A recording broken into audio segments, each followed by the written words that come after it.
Let's restart it.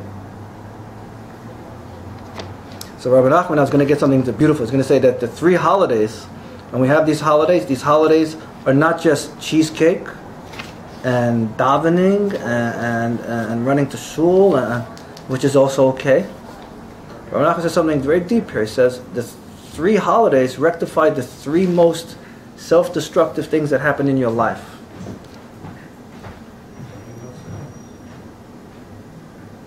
Is each holiday with one of them? Yes, Rabbi Nachman teaches that here, that each of the 3 parts of the brain corresponds to the 3 festivals. He will explain that each festival not only relates to one of these vices associated in the heart, but also provides the mentality needed to rectify this self-destructiveness.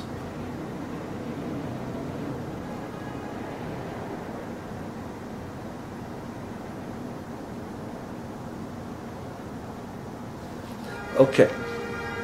Each festival signifies a renewal of the mentalities.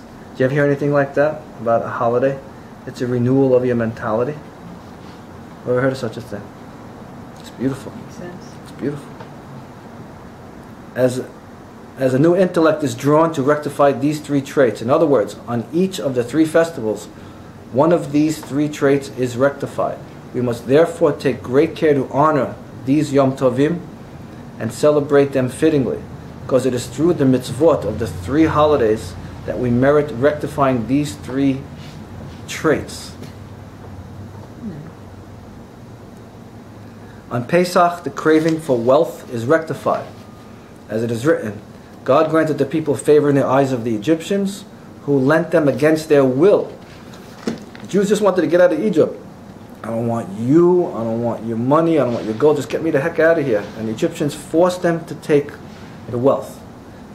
They didn't want it, but the Jews already rectified the desire for wealth. They just want to go to the next level of awareness. It's okay to have wealth if it's done right. The Jews did not want to receive anything because the craving for wealth had at that time been rectified. On Shavuot, which is going to start in a few nights, the craving for sex is rectified, as in the blood decomposes and turns into milk. As we said earlier, that negativity that a mother has can make the child weak and more susceptible to self-destructiveness and unhealthy lifestyles. The person has to be aware of it, that it's not his fault. But if he learns Torah and he learns the right type of Torah, he can overcome what happened to him that he had nothing to do with. So, I think enough said on that.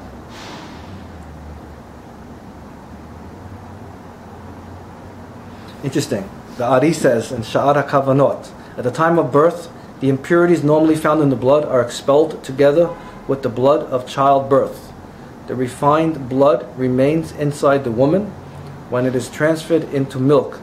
Afterwards, the infant suckles that milk. It turns back into pure and refined blood inside him, providing him with vitality and life force.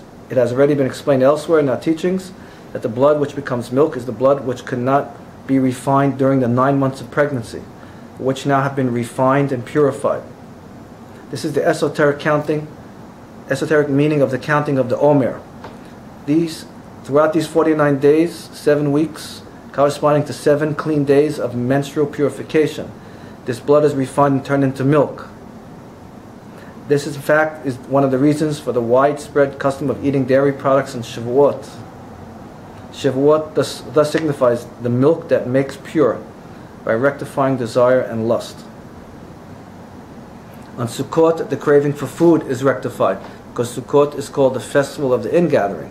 When one gathers in all types of food, this is rectifying the craving for food. For there is no similarity between one who has bread in his basket and one who does not.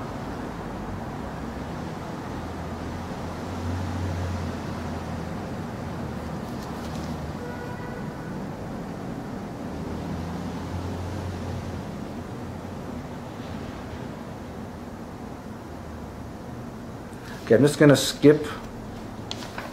I skipped a few pages, and then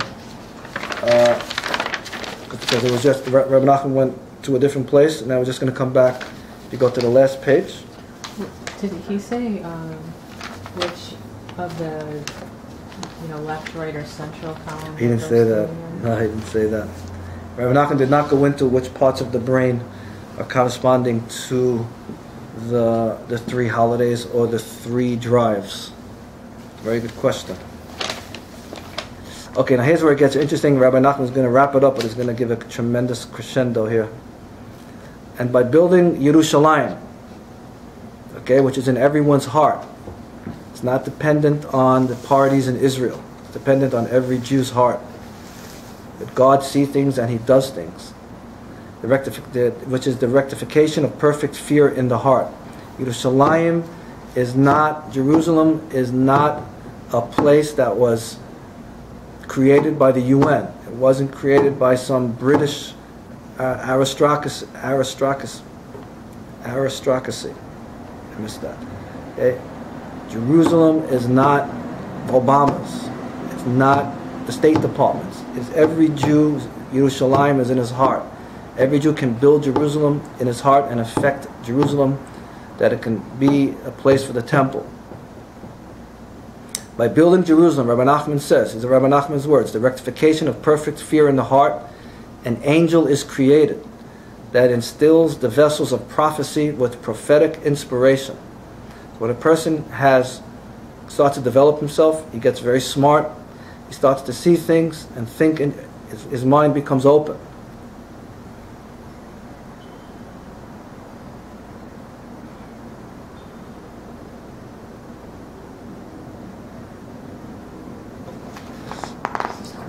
Prophecy stems from the concept of the cherubs, which are the two childlike figures on top of the Aaron, which the Ten Commandments are inside. They were made out of gold. And prophecy would come from between these two children's heads. Cherubs have the child's face. They receive inspiration from an angel. May the angel who redeems me from all evil bless the children. So the child is innocent and pure in this world, and it's also sourced in the temple.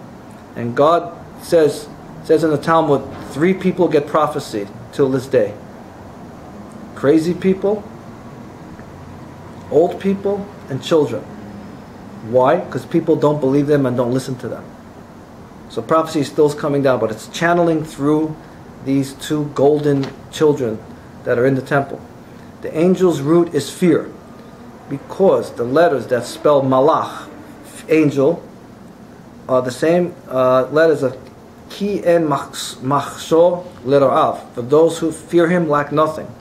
Prophetic insight is then drawn so that even the children can attain prophecy, as in, and your sons and your daughters will prophesy. So it's very beautiful that we evolve, and at times it says at times before Mashiach, prophecy will come back to the Jewish people, and even children will have it, and we're a holy nation, and we have to build Jerusalem in our hearts, and we can affect others, and we can affect Hashem to bring Mashiach and take us away from all these man-made problems. And we need to have Mashiach come, and every person should elevate themselves to the real fear and fear Hashem and love each other. Thank you so much.